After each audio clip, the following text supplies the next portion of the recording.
Bablu Loitongbam Manipur base tauba human right activist ni haiba miyoi amakhakna hauzik Myanmar da thokliba irang aduga Manipur da nauna maywairakliba irang asigi matangda wafum khara phongdokpagi video clip ama thadorokpadagi hauzik si miyoi kayama koisauna ba yaunare video si makha chatadringai da wafam amatanga thamjage madudi video si mahakna phongdokriba wafam madugi marumda kari kari leiribage haiba aikoi maselgi oina khangnabagi damakta nainaba adonmumda oina chachagani maram aduna video sida gi language ki oiba madugumlaba topic sing adu nainaroisi maramdi madugi oibasu atopa mafam singda adumak lairabani video sigi oinadi matang asida aikoina khangjinba yaba kare yengausi ihan hanbada magna fogdokiba gi video duda uriba fogdokiba wafam adu kari sunate mahangna fogdokriba wafam mayam adugi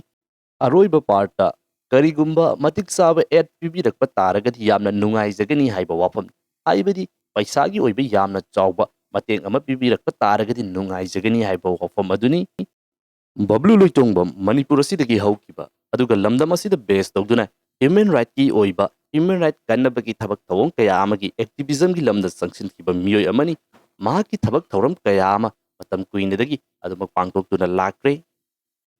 adubu handak Manipur da thorakliba yamna chawba issue asida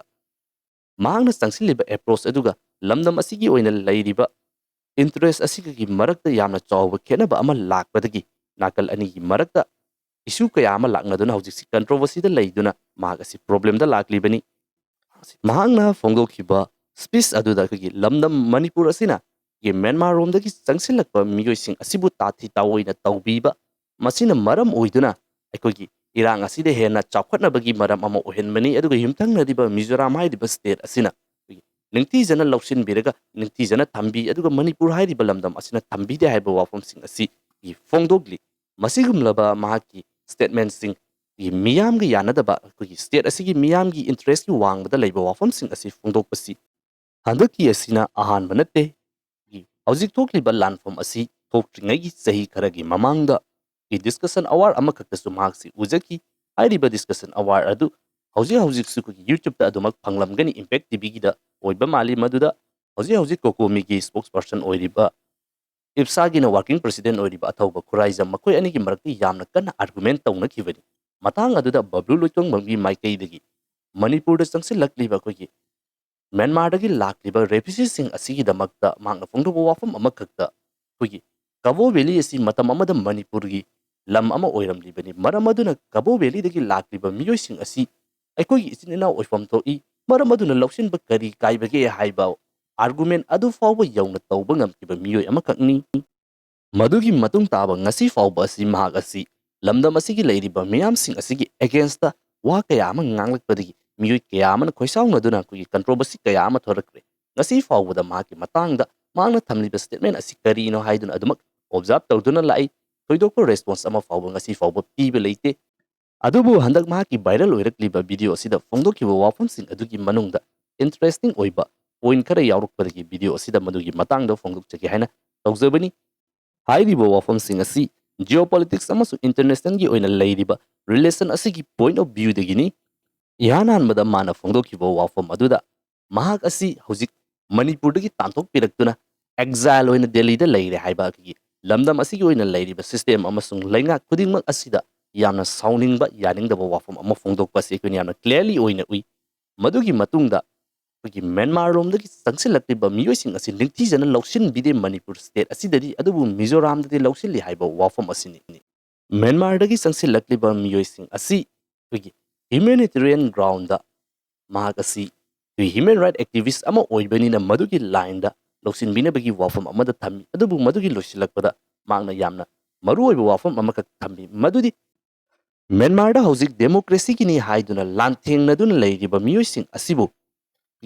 lamdam asida leiriba miyoi natragana lenga asiki maikaidagi makoigi mateng tawhaningbagi oiba wafam amakak thamli madudi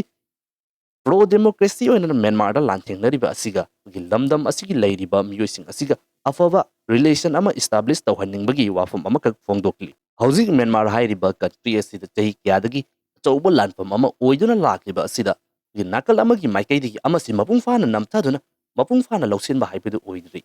masida military gi huntagi oiba lenga adusu leiri nakal amoromda democracy ki damakta lanthengnari bani haiba national unity government amasung mahaki PDF force masigi oiba lenga asisu leiri matang asida Bablu Loitongbam na phongdokliba wafam asi lenga ani sigi manungda PDF NUG gi oiba government asibu democracy ki damak lanthengnari banina India hairiba country asisu paidigi chawba democratic country oibana NUG gi government asida oina support taw haiba wafam ama yamna clearly oina thamli masamagna gi tongano vested interest kaya ama leijaba taraga su makhoi asi democracy gi damakta lanthengnari hairibanina makhoi asi sawgatlo haiba wafam asi maki video da adumak yawramgani matang asidani yamna interesting oiraklibasi Bablu Loitongbam kanano Manipur based of human rights activist asi karamba kadaidaki resource lagtuna karamba losing salaiduna mahak asi thabak tawi madudi United Nation gi matung ina United Nation na thadaba paisa gi matung ina malem asi gi lairiba mafam kaya amada human right violation tawba asibu ngak senduna thamnabagi damakta sangsilakiba activist amani aduga United Nation malem asi gi khwaidagi yamna mapangal kanba aduga hauji fawbagi oina khwaidagi valuable oiba international body ni hairiba organization asi Western country maru oina USA hairiba country asina sponsor tawduna chalaiba organization ama oibanina mahak asi neutral oide haiduna country kaya amagi maikaidi semdoknabagi damakta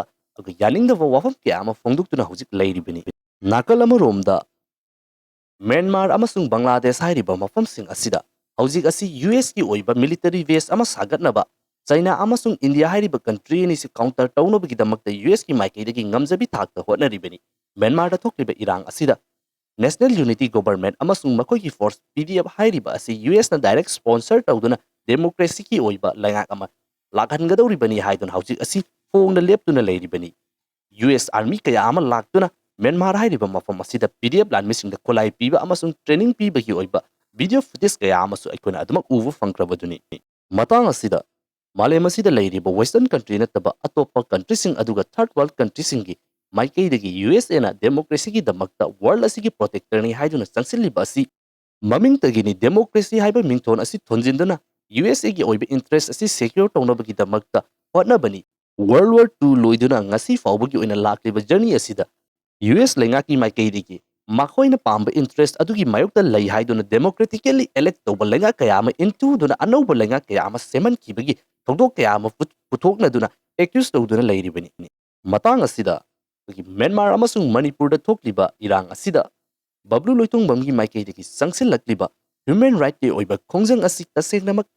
aikoi miyoibagi human right kannabagi damakta sangsiliba khongjangla natragana masigi marumda yamna chaw international gi oiba geopolitical gi oiba game amagi saruk amasu oiribra haiba wang asini mamangda mahaki mathakta Myanmar based oiba militant ama Norway gi citizen oiba nupi ama kak usilaktuna Manipur da thamlambagi issue amasu adumak lairibani matang asida aroiba wafam amatanga thamjage madudi Bablu Loitongbam gi maikaidagi phongdokiba wafam maduda magasi lamdam asidagi tantok pirakle haibagi sauningba amasu lairi aduga hojik leiriba irang asida Mizoram nadi lausilaga Manipur nadi lausinde aduga democracy bu sawgatlo haiba wafam asi yamna clear oina phongdokpa aduga paisa ni bagi oiba wafam ama phongdokpanina matang asida Bablu Loitongbam asi hojik leiriba Mizoram gi oina zo unification gi oina sangsiliba khongthang asi ma khangdaba natte Mizoram hairiba state asida NRC ga manaba tonganba policy ama putoktuna 1951 gi mamangda lairamba miyoi khaktana lamdam asigi mapu oigini haiba makhugi policy su laikrabani masi pumnam asi mahaksu khanglibani khudima asi khangna lausilu yadriba Manipur hairiba state masigi lengak amasung leiriba miyoi sing asida target tawduna yade haiduna khongjang si sangsilaklabanina matang asida khugi leiriba miyam singi maikaidagi aikoi masel wawa launaduna social media da pangangang bagi mahutta leiriba tawfam tokpa state ki oigira natragna atopa leiriba sing asigi maikaidagi tawfam tokpa adu tumina tawbuna fagani masigi matangda miyoi kaya amana pangangda ngangnaba panghunda hunaba panglauda launaba asi leiriba yeknabagi maikaidagi khudong chaba launabagi yamna chawba lalong ama oirakani hojik lamdam asida leiriba miyoi sing asina sauribani haiduna mangonda chaiba khotpa khudingma asi tawba taragasu ahongba karimata leiroi maram aduna tawfam tokpa adu tawgadoriba miyoi sing aduda tawhanba maduda oina mateng pangsinduna tumina leiduna karisu nataba wafam asida thengnagadaba adusu nataba karisu kanadaba romda oina wawa launaba asi tawdabana fagani masida yamna kagi highlight tawbiduna viral ohenbigi mathau tade aduga aroibada wafam amakakna hojik Manipur asi ꯌꯥꯝꯅ ꯆꯥꯎꯕ ꯏꯁꯨ ꯑꯃꯗ ꯂꯩꯔꯤꯕꯅꯤ ꯃꯁꯤꯗ ꯏꯔꯥꯡ ꯑꯁꯤ ꯃꯊꯪ ꯅꯥꯏꯅ ꯊꯣꯔꯛꯂꯤꯕꯅꯤ ꯃꯇꯥꯡ ꯑꯁꯤꯗ ꯃꯍꯥꯛꯀꯤ ꯚꯤꯗꯤꯑꯣ ꯑꯁꯤ ꯏꯈꯪ ꯈꯪꯍꯧꯗꯅ ꯊꯣꯔꯛꯇꯨꯅ